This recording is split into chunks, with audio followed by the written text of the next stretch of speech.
Meu chefe me desprezou, agora que dei uma entrevista na TV, ele tenta levar os créditos. Você que é novo no canal e gosta de histórias, já inscreva-se, deixe seu like e ative as notificações. Meu nome é Raul, tenho 46 anos, e até hoje acho impressionante como algumas pessoas só reconhecem o valor de alguém depois que essa pessoa já não está mais por perto. Trabalhei por mais de 10 anos em uma empresa de engenharia e construção, e foi lá que, ironicamente, descobri não apenas o meu potencial, mas também o quanto eu era subestimado.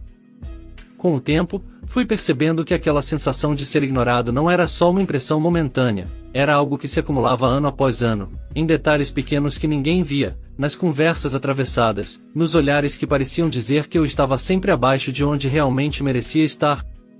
E quanto mais eu me dedicava, mais claro ficava que, para alguns ali dentro, o meu esforço não passava de algo esperado, quase automático, como se eu estivesse apenas fazendo o mínimo, quando na verdade era eu quem mantinha muita coisa funcionando nos bastidores.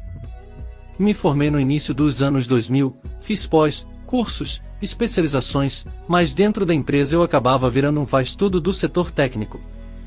Num dia eu criava projetos, no outro era eu quem tinha que descer até o arquivo e vasculhar pilhas de papel dos anos 90 para encontrar documentos que ninguém sabia onde estavam.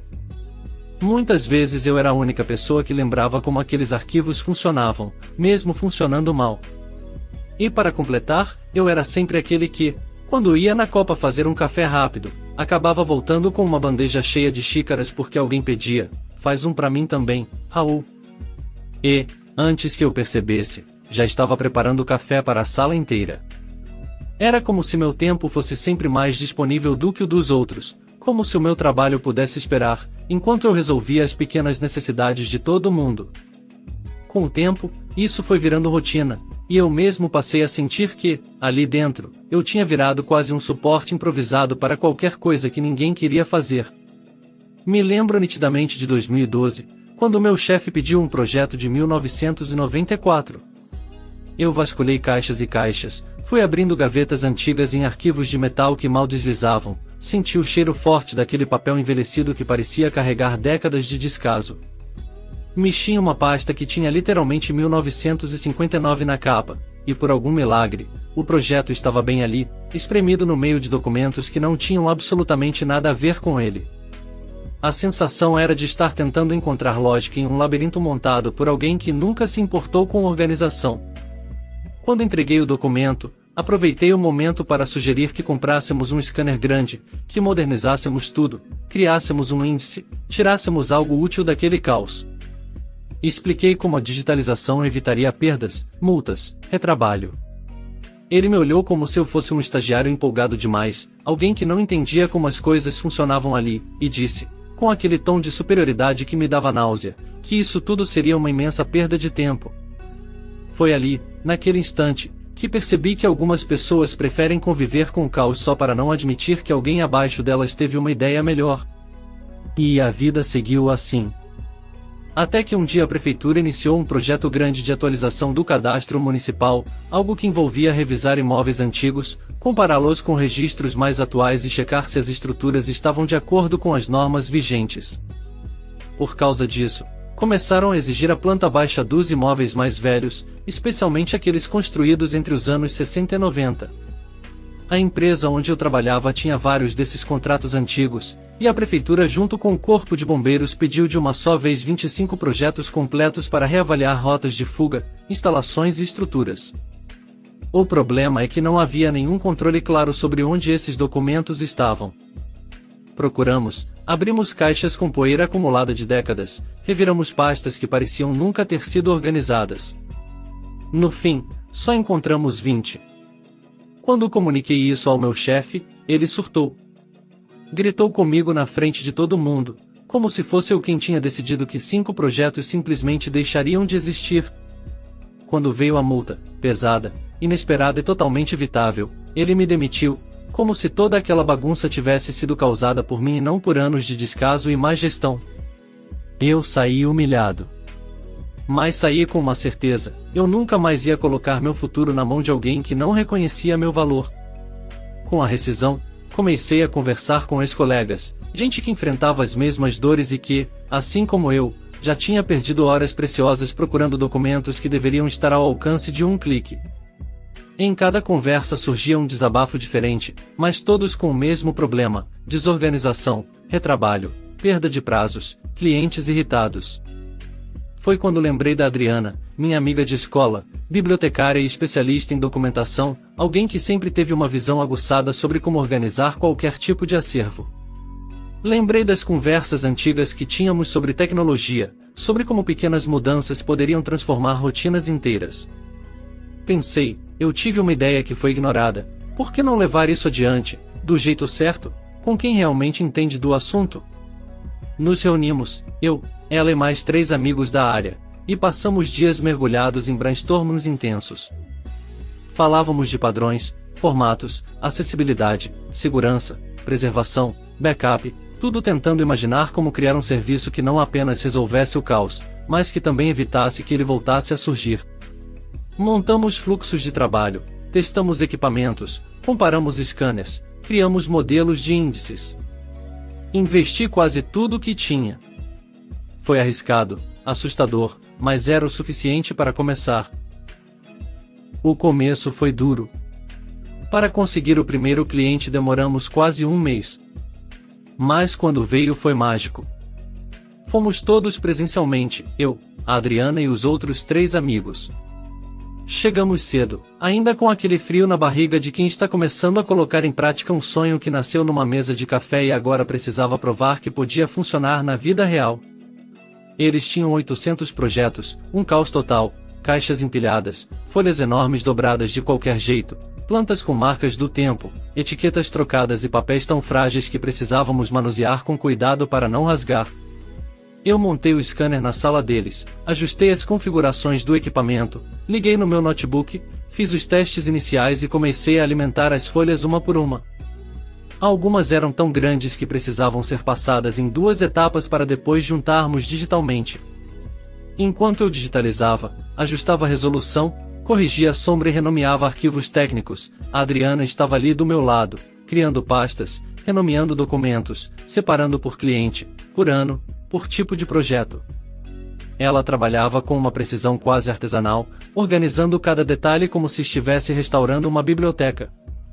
Os outros 3 cuidavam da logística, abrindo caixas, separando os documentos, catalogando o que precisaria de tratamento especial. Criamos índices, pastas, backups no computador do cliente, e na nuvem que já utilizavam, fizemos um manual, e quando finalizamos, entregamos ao cliente algo que eles nunca tinham tido antes, uma empresa organizada, moderna, funcional e com memória resgatada das sombras do esquecimento. Para dar um toque final, criamos pequenas etiquetas que diziam "documento digitalizado" e colocamos em cima de cada pasta, assim, caso alguém acessasse os documentos físicos, já saberia de imediato que existia uma versão digital disponível, reduzindo o risco de extravio e facilitando o fluxo de trabalho. O cliente gostou muito da ideia. Daí em diante, boca a boca. E de boca em boca, 6 meses depois já tínhamos dezenas de clientes, inclusive a própria prefeitura. E então veio a entrevista. Era num jornal da tarde, ao vivo, daqueles que muita gente deixa ligado enquanto almoça ou descansa depois do trabalho. Eu estava ali sentado no estúdio, com as luzes fortes apontadas para o rosto, ao lado do coordenador de obras da cidade e do comandante dos bombeiros. O tema era mais sério do que muita gente imagina, a importância de manter documentos organizados para garantir segurança, regularização e evitar riscos que passam despercebidos no dia a dia. Quando chegou minha vez, falei com calma sobre o meu trabalho, sobre os projetos que resgatamos das caixas empoeiradas, sobre como a digitalização não era só uma questão de modernidade, mas uma forma de impedir que informações técnicas fundamentais para a segurança das edificações se perdessem no tempo. Contei que, se não agíssemos rápido, muitos documentos importantes simplesmente desapareceriam para sempre, e que organizar o passado era essencial para garantir um futuro mais seguro para a cidade. No final, aparece meu nome e telefone na tela. Meia hora depois, toca o celular. Era meu ex-chefe. 5 anos sem nem perguntar se eu estava vivo e, de repente, o tom dele era quase íntimo demais. Ele disse: "Raul, Tudo isso que você conseguiu é graças ao que você aprendeu comigo. Se quiser, podemos até fazer uma parceria. Afinal, essa ideia nasceu lá na empresa, né? Eu juro que fiquei alguns segundos sem reagir. Meu corpo inteiro deu uma travada. A ideia que ele chamou de perda de tempo. O projeto que ele recusou. A digitalização que ele ridicularizou. O caos que ele mesmo alimentou e depois colocou a culpa em mim. Agora, ele queria levar os créditos. Respirei fundo e respondi que tudo o que eu fiz depois que saí daí foi mérito meu. Ele teve a chance de fazer isso comigo e recusou. Disse que hoje eu sigo o meu caminho. Ele não gostou. Disse que eu devia agradecer por ter trabalhado lá. Disse que eu estava sendo ingrato. Eu desliguei. Simplesmente desliguei. E naquele momento percebi que, pela primeira vez em muitos anos, eu não me sentia diminuído. Eu não precisava mais da aprovação dele. Minha empresa, minhas decisões, meu esforço, tudo tinha se tornado real sem ele. E, honestamente, ficar famoso por ter organizado a prefeitura e algumas empresas não significava nada perto da sensação de provar para mim mesmo que eu estava certo o tempo todo. Mas havia algo ainda mais profundo ali, algo que eu percebi só quando estava voltando para casa depois da entrevista. A sensação de estar contribuindo de verdade para uma cidade mais segura, mais organizada, mais preparada. Saber que cada planta digitalizada, cada arquivo resgatado, cada projeto antigo recuperado podia ajudar bombeiros, engenheiros, fiscais e até famílias inteiras em momentos críticos me deu uma sensação que nenhuma validação profissional anterior tinha me dado. Eu não estava apenas trabalhando, estava deixando um pedaço do meu esforço espalhado pelas ruas, prédios e histórias daquela cidade. E se você chegou até aqui, me conta nos comentários. O que você teria feito no meu lugar? Já passou por algo parecido?